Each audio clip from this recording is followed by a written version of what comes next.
د عمرې د پوره کولو دپاره یخته کټا کول افضل دي که واړه کول افضل دي که مشین ګرځول کم یو پکې افضل دي؟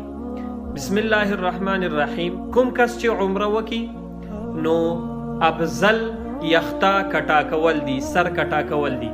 نبی کریم صلی الله علیه وسلم سر کټا کولو والتا 3 پیرې دعا کړې ده او یخته واړه کولو والتا 1 پیره دعا کړې ده. صحیح شو جی؟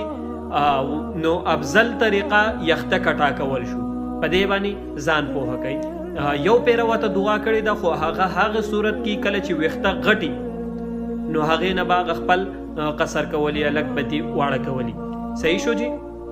ها وس یو کس دی او هغه ویښته د یو بند نه واړه دي، د یو بند واړه دي د هغې نه، نو هغه کس یخته نشي واړه کولی، مشین نه به ګرځي، بلکې هغه به لازم دي چې هغه سر کټا کړي.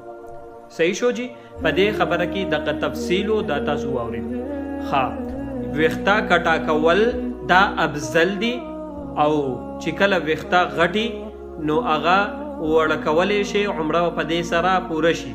خو افضل سر کټا کول دي. نبی علیہ السلام 3 پیرې دعا کړې د کټا کولو والته او 1 پیرې وړه کولو والته کړله.